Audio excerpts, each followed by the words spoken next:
On va parler justement de ce futur actuel, proche et raisonné avec vous, Isabelle. On va demander à votre collègue, du coup, merci Christophe, votre Merci à collègue vous. de vous remplacer. Et puis, justement, on parlait que vous devez accompagner les usages. Est-ce qu'il ne faut pas aussi les anticiper Si, mais justement, l'idée pour les anticiper, c'est que de déjà s'appuyer sur ce qui se fait aujourd'hui. Parce que l'usager lui-même est déjà porteur d'innovation. Et c'est pour ça que dans cette biennale, vous trouvez par exemple des labos. Les labos qui sont tout à fait un outil que l'on a créé pour aller dans le sens d'innover par les usages, de se rapprocher des usagers. Et on pense que le meilleur moyen d'anticiper est déjà, d'appliquer les usagers eux-mêmes et donc d'aller observer ce qui se passe aujourd'hui, les pratiques. Donc pour ça, on a créé des outils comme le LUPI, le laboratoire des usages et des pratiques innovantes, où on va observer ce qui se passe dans la vraie vie. Donc c'est complémentaire de la sociologie, du marketing, c'est propre avec des outils de designers.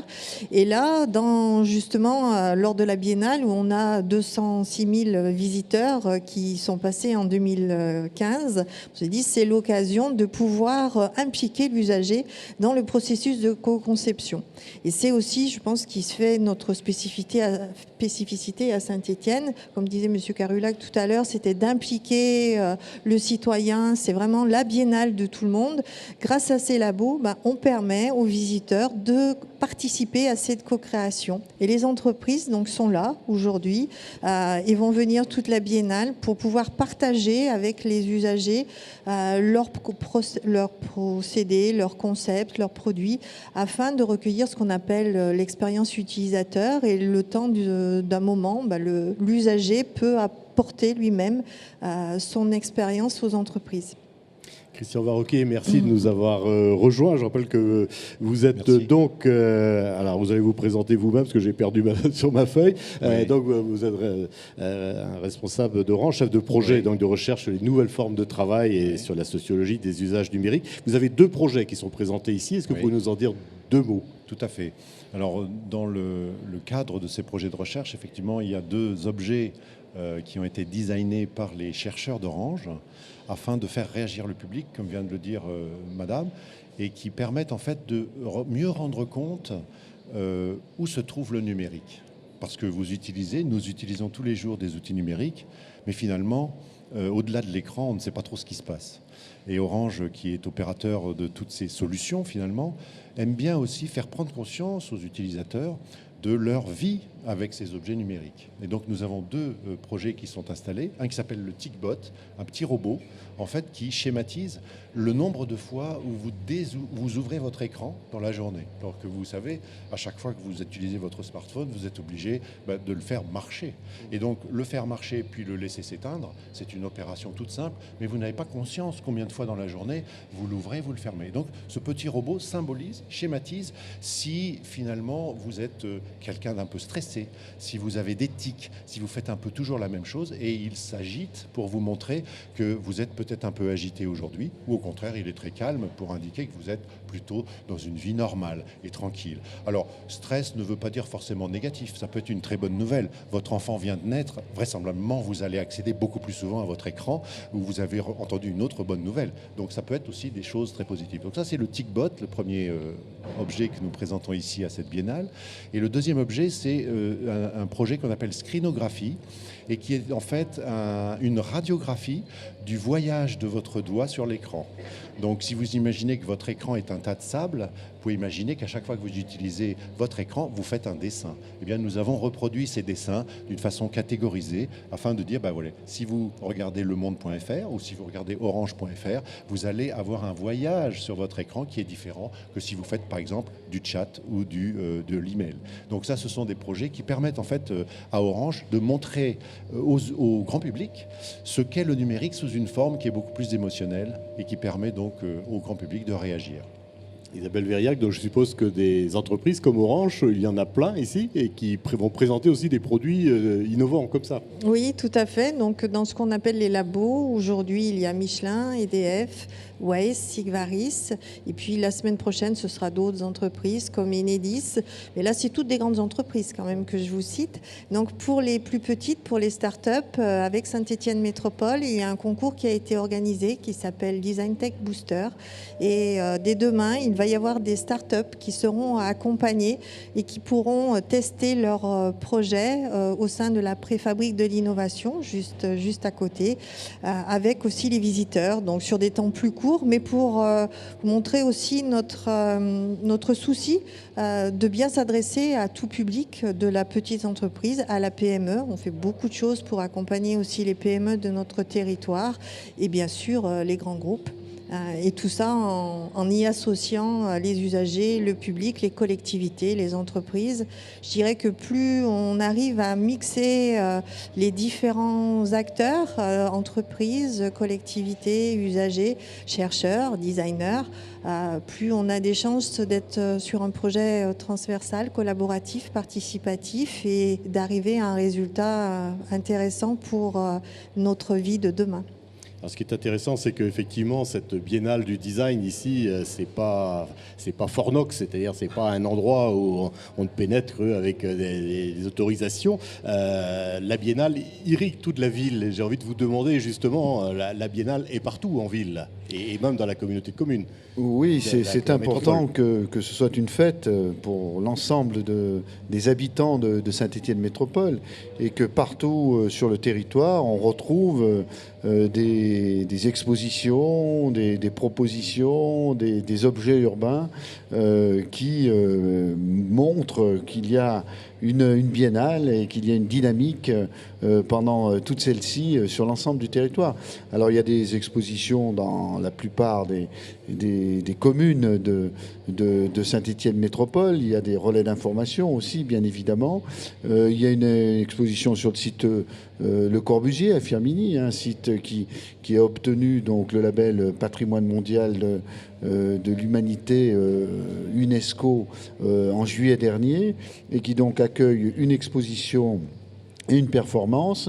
Il y a à Saint-Galmier une exposition autour du thème de l'eau, qui est proposée en collaboration avec Badois. Il y a à Saint-Chamond des interventions d'artistes de street art, et je dirais, etc., etc.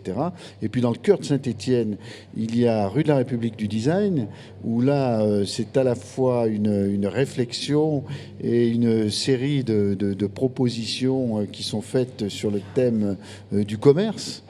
Comment réinvestir les pas de porte, comment proposer de nouvelles offres commerciales et de nouvelles relations avec les clients, avec les usagers. Et aussi, on reconduit cette année Banc d'essai. Banc d'essai, c'est principalement du mobilier urbain qui est proposé dans différents quartiers de Saint-Étienne et dans le centre-ville. Et on propose aux Stéphanois d'évaluer ce mobilier urbain pour que les designers aient justement un retour d'usage suite à la biennale et qu'ils puissent en tenir compte pour faire évoluer ensuite leurs produits. Donc on a effectivement la biennale dans la ville, dans la métropole, de toute façon. Je voulais parler des relations avec Détroit, la ville américaine. Alors que vient faire Détroit ici ? J'allais y revenir parce que c'est vrai qu'on vous avait parlé Firminy, ville UNESCO, mais Saint-Étienne donc est une ville UNESCO de design, la seule ville française, ville créative de design. Et Détroit, donc, qui est aussi une ville UNESCO de design, a été la ville invitée cette année. Il y avait Séoul il y a 2 ans. Et parce que justement, on retrouve ces mutations du travail. Nous sommes des villes très proches qui ont connu des crises, eux encore pire, il me semble, que nous. Mais justement, pour montrer que chez eux aussi, c'est difficile et que le design est là et que c'est quelque chose d'international pour pouvoir aider les populations à reconstruire un nouveau mode de vie, que ce soit au niveau de jardins partagés, au niveau du travail. Voilà, donc c'était un peu symbolique aussi par rapport au sujet de choisir Détroit, qui est là aujourd'hui avec nous. Oui, Détroit, c'est une des 26 villes du réseau Ville Créative UNESCO Design. Et puis je pense qu'il y a des points communs avec Saint-Étienne, puisque c'est une ville qui a connu des mutations industrielles importantes et qui aujourd'hui est à la fois en reconversion économique et industrielle et en reconversion urbaine, tout comme l'est la ville de Saint-Étienne. Je voulais vous poser la question, Christian Varroquet, vous nous avez évoqué deux expérimentations que vous faites ici, donc c'est la première fois que le grand public les voit. Je suppose que dans les cartons d'Orange, il y a d'autres choses. Vous imaginez un avenir numérique encore plus florissant.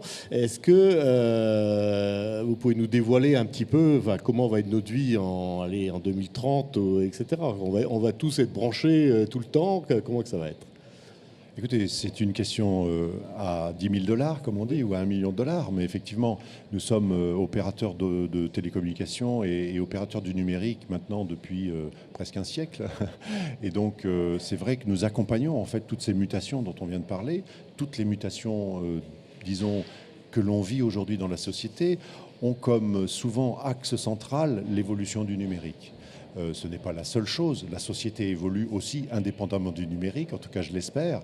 Mais c'est vrai que le numérique devient vraiment central et certaines personnes osent parler de la révolution numérique comme d'une révolution ayant la puissance de celle de l'imprimerie. C'est-à-dire qu'on est en train, vraisemblablement tous ensemble, collectivement et de façon collaborative, et c'est ça la nouveauté, d'inventer un monde nouveau tous ensemble avec au milieu sans doute tous ces outils numériques.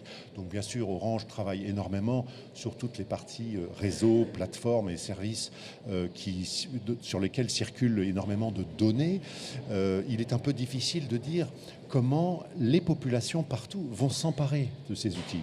Parce qu'il ne suffit pas de mettre un réseau à la disposition du grand public et des entreprises et des acteurs de la société. Il faut aussi qu'ils s'en emparent et que véritablement ils créent avec nous les produits et les services de demain. Et c'est aussi un petit peu l'objectif de notre présence sur la Biennale du Design. Ce qui est dans votre titre, le projet des nouvelles formes de travail. Vers quelle nouvelle forme de travail va-t-on ? Les nouvelles formes de travail vont vers une déstructuration complète du monde que l'on a connu, c'est-à-dire du monde industriel. Mais cette déstructuration ne veut pas dire destruction.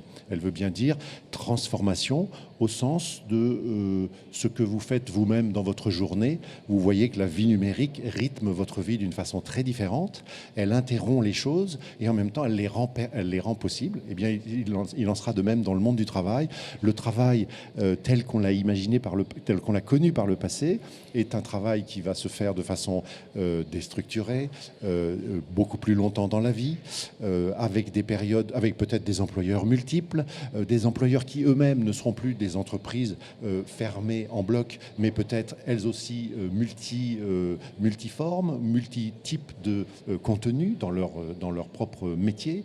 Et donc il y a toute cette grande vague de déstructuration qui va accompagner le travail. Et quand certaines personnes disent c'est la fin du travail, en fait, ce que moi je comprends, c'est que c'est la fin du travail du type de celui de Charlie Chaplin, de l'usine du 18e, 19e siècle, du 19e siècle et du 20e siècle. Par contre, une nouvelle forme de travail est en train de naître qu'on n'appellera peut-être pas travail, qu'on n'appellera peut-être pas salarié, qu'on n'appellera peut-être pas entreprise, patron. Non, il y a une forme de liquéfaction du monde qui est en train de se produire et qui est accompagnée, donc une forme de vie économique très horizontale qui est en train de se développer et qui est fortement accompagnée par les technologies du numérique, des réseaux et de la connexion. Bon, après, on pourrait parler de disparition. Robert Carulac, les Stéphanois qui viennent voir l'exposition, la Biennale ici, qui se trouvent confrontés justement à ce futur proche qui en fait révolutionne nos vies, mais révolutionne la leur aussi, ce qu'ils ont connu, la bonne vie industrielle, les 3-8, etc. Comment ils réagissent par rapport à ça ? Est-ce que la Biennale porte justement un projet de faire évoluer lentement dans les têtes que tout va changer de toute façon ? D'abord, ils éprouvent un vrai sentiment de curiosité, ce qui explique le nombre important de visiteurs.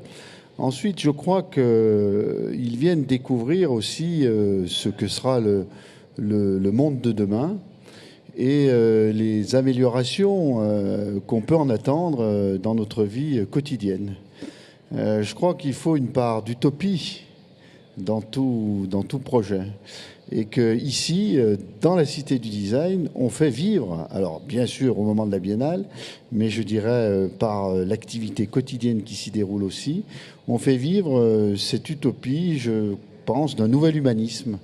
Au fond, c'est l'homme qui doit être au centre de nos préoccupations, et c'est l'environnement de l'homme, ses conditions d'existence, et donc bien évidemment ses conditions de travail qu'on doit prendre en considération et qu'on doit être en capacité d'améliorer pour qu'il puisse à la fois s'épanouir et aussi se réaliser, trouver sa voie dans un monde qui est bien souvent difficile, mais qu'on fait tout pour améliorer de manière très très concrète. Donc humanisme, utopie, mais aussi on est dans le concret, on est dans la réalité de notre environnement quotidien et des objets qui nous entourent.